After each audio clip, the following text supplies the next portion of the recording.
Hello, Mark. I'm Elisa. My student number is S04411055. I'm a freshman. Today, my title is The New Bionics That Let Us Run, Climb, and Dance. Looking deeply inside nature, through the magnifying glass of science, designers extract principles, processes, and materials that are forming the very basis of design methodology. From synthetic constructs that resemble biological materials to computational methods that emulate neural processes, nature is driving design. Design is also driving nature. In realms of genetics, regenerative medicine, and synthetic biology, designers are growing novel technologies not foreseen or anticipated by nature. Bionics explores the interplay between biology and design. As you can see, my legs are bionic. Today I will tell human stories of bionic integration, how electron machines attached to the body and implanted inside the body are beginning to bridge the gap between disability and ability, between human limitation and human potential. Bionics has defined my physicality. In 1982, both of my legs were amputated due to tissue damage from frostbite incurred during a mountain climbing incident. At that time, I didn't view my body as broken. I reasoned that a human being can never be broken. Technology is broken. Technology is inadequate. This simple but powerful idea was a call to arms to advance technology for the elimination of my own disability and ultimately the disability of others. I began by developing specialized limbs that allowed me to return to the vertical world of rock and ice climbing.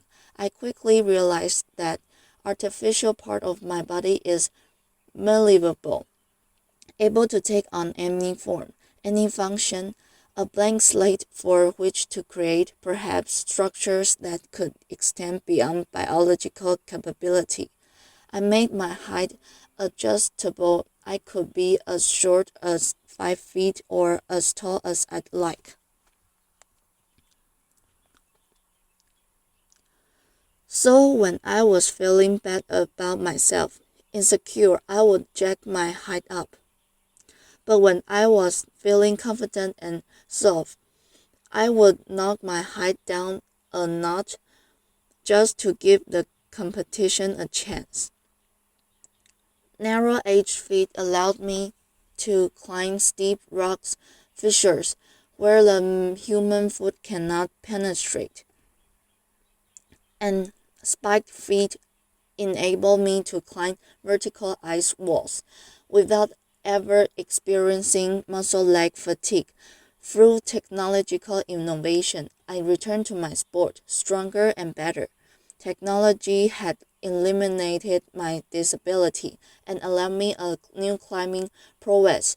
As a young man, I imagined a future world where technology so advanced could rid the world of disability, a world in which neural implants would allow the visually impaired to see, a world in which the paralyzed could walk via body exoskeletons. Sadly, because of deficiencies in technology, disability is rampant in the world. This gentleman is missing 3 limbs. As a testimony to current technology, he is out of the wheelchair, but we needed to do a better job in bionics to allow one day full rehabilitation for a person with this level of injury. At the MIT Media Lab, we've established the Center for Extreme Bionics. The mission of the center is to put forth fundamental science and technological capability that will allow the biomachinetronic and regenerative repair of humans across a broad range of brain and body disabilities. Today, I'm going to tell you how my legs function. Now they work as a case in point for this center. Now I made sure to shave my legs last night because I knew I've been showing them off. Bionics entails the engineering of extreme interfaces. There's three extreme interfaces in my bionic limbs. Mechanical, how my limbs are attached to my biological body. Dynamic, how they move like flesh and bone. And electrical, how they communicate with my nervous system. I'll begin with mechanical interface. In the area of design, we still do not understand how to attach devices to the body mechanically. It's extraordinary to me that in this day and age, one of the most mature, oldest technologies in the human timeline, the shoe still gives us blisters. How can this be? We have no idea how to attach things to our bodies. This is the beautifully lyrical design work of Professor Neri Oxman at the MIT Media Lab, showing spatially varying exoskeleton impedances, shown here by color variations in this 3D printed model. Imagine a future where clothing is deep and soft where you need it, when you need it, for optimal support and flexibility without ever causing discomfort. My bionic limbs are attached to my biological body via synthetic skins with stiffness variations that mirror my underlying tissue by all biomechanics. To achieve that mirroring, we first developed a mathematical model of my biological limb. To that end, we used imaging tools such as MRI to look inside my body to figure out the geometries and locations of various tissues. We also took robotic tools. Here's a 14 actuator circle that goes around the biological limb. The actuators come in, find the surface of the limb, measure its unloaded shape, and then they push on the tissues to measure tissue compliance at each anatomical point.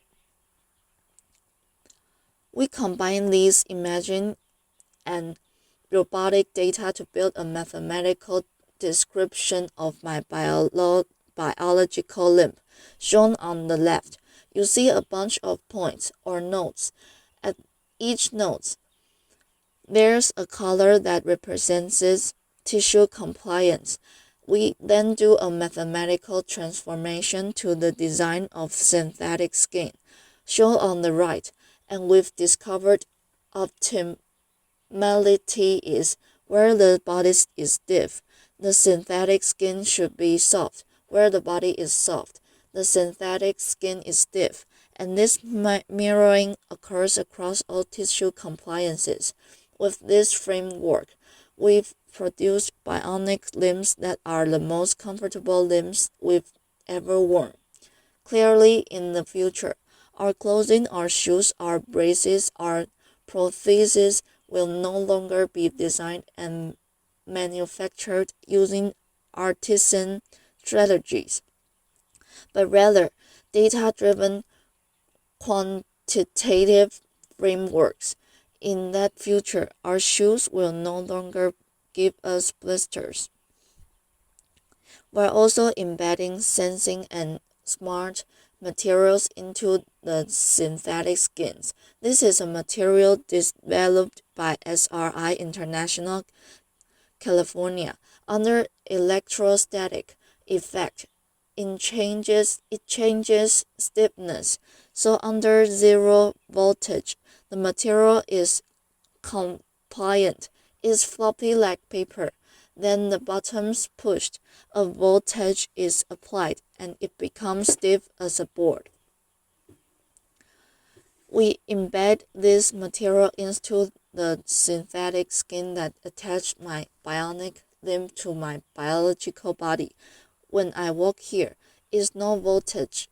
My interface is soft and compliant. The bottom's pushed, voltage is applied, and it stiffens, offering me a greater maneuverability over the bionic limb. We're also building exoskeletons. These exoskeletons become stiff and soft in just the right areas of the running cycle to protect the biological joints from high impacts and degradation. In the future, we'll all be wearing exoskeletons in common activities such as running. Next, dynamic interface. How do my bionic limbs move like flesh and bone? At my MIT lab, we study how humans with normal physiology stand, walk, and run. What are the muscles doing, and how are they controlled by the spinal cord? This basic science motivates what we build. We're building bionic ankles, knees, and hips. We're building body parts from the ground up. The bionic limbs that I'm wearing are called bioarms. They've been fitted to nearly 1,000 patients, 400 of which have been wounded U.S. soldiers. How does it work? At heel strike, under computer control, the system controls stiffness to attenuate the shock of the limb hitting the ground. Then at mid-stance, the bionic limb outputs high torques and power to lift the person into the walking stride, compared to how muscles work in the calf region. This bionic propulsion is very important clinically to patients. So on the left, you see the bionic device worn by a lady. On the right, a passive device worn by the same lady that fails to emulate normal muscle function, enabling her to do something everyone should be able to do: go up and down their steps at home. Bionics also allow for extraordinary athletic feats. Here's a gentleman running up a rocky pathway. This is Steve Martin, not the comedian, who lost his legs in a bomb blast of Afghanistan. We're also building exoskeleton structures using these same principles that wrap around the biological limb. This gentleman does not have any leg condition, any disability. He has a normal physiology, so these exoskeletons are applying muscle-like torques and powers so that his own muscles need to apply those torques and powers. This is the first exoskeleton in history that actually augments human walking. It significantly reduces metabolic costs. It's so profound in its augmentation that when a normal healthy person wears the device for 40 minutes and then takes it off, their own biological legs feel ridiculously heavy and awkward. We're beginning the age in which machines attached to our bodies will make us stronger and faster and more efficient. Moving on to electrical interface. How do my bionic limbs communicate with my nerve system? Across my residual limb are electrodes that measure the electrical pulse of my muscles that's communicated to the bionic limb. So when I think about moving my phantom limb, the robot tracks those movement desires. This diagram shows fundamentally how the bionic limb is controlled. So we modeled the missing biological limb, and we've discovered what reflexes occurred, how the reflexes of the spinal cord are controlling the muscles, and that capability is embedded in the chips of the bionic limb. What we've done then is we modulate the sensitivity of the reflex, the modeled spinal reflex, with a neural signal. So when I relax my muscles in my residual limb, I get very little torque and power. But the more I fire my muscles, the more torque I get, and I can even run.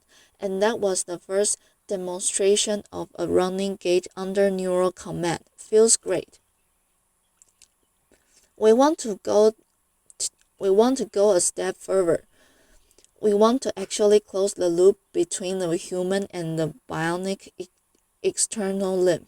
We're doing experiments where we're going nerves, transected nerves through channels or microchannel arrows. On the other side of the channel, the nerve then attached to cells, skin cells, and muscle cells. In the motor channels, we can sense how the person wishes to move. That can be sent out wirelessly to the bionic limb. Then on the bionic limb can be converted to stimulations, injections at channels, sensory channels. So when this is fully developed and for human use, persons like myself will not only have synthetic limbs that move like flesh and bone, but actually feel like flesh and bone. This video shows Lisa Millett shortly after being fitted with two bionic limbs. Indeed, bionics is making a profound difference in people's life.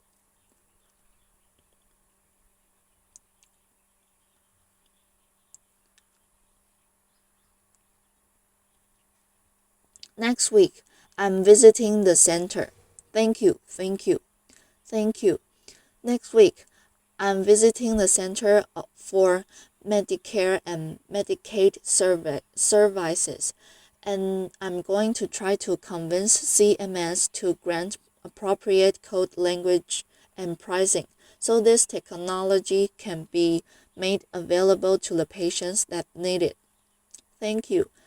It's not well appreciated, but over half of the world's population suffers from some form of cognitive, emotional, sensory, or motor condition, and because of poor technology, too often conditions result in disability and a poor quality of life. Basic levels of physiological function should be a part of our human rights. Every person should have the right to live life without disability, or if they so choose, the right to live life without severe depression, the right to see a loved one in the case of seeing impaired, or the right to walk or to dance in the case of limb paralysis or limb amputation. As a society, we can achieve these human rights if we accept the proposition that humans are not disabled. A person can never be broken. Our built environment, our technologies are broken and disabled. We, the people, need not accept our limitation, but can transcend disability through technological innovation. Indeed, through fundamental advances in bionics in this century, we will set the technological foundation for an enhanced human experience, and we will end disability. I'd like to finish up with one more story, a beautiful story, the story of Andrine Haslett Davis. Andrine lost her left leg in the Boston terrorist attack. I met Andrine when this photo was taken at Spalding Rehabilitation Hospital. Andrine is a dancer, a ballroom dancer. Andrine breathes and lives dance. It is her expression. It is her art form. Naturally, when she lost her limb in the Boston terrorist attack, she wanted to return to the dance floor.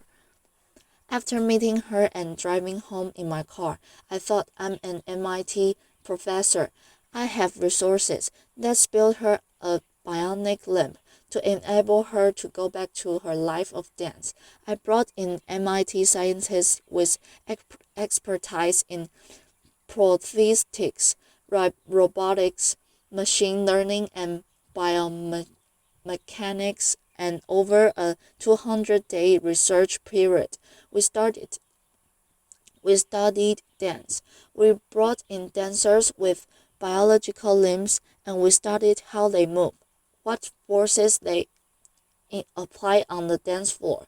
And we took those data and we put forth fundamental principles of dance, reflexive dance capability, and we embedded that intelligence into the bionic limb. Bionics is not only about making people stronger and faster. Our expression, our humanity can be embedded into electromechanics. It was 3.5 seconds between the limb bomb blasts in the Boston terrorist attack. In 3.5 seconds, the criminals and cowards took Andrine off the dance floor. In 200 days, we put her back. We will not be intimidated, brought down, diminished, conquered, or stopped by acts of violence. Ladies and gentlemen, please allow me to introduce Andrine Haslett Davis, her first performance since the attack. She's dancing with Christian Leitner. Ladies and gentlemen, members of the research team, Eloise Rose and Nathan Villagare Kresge. Eloise and Nathan.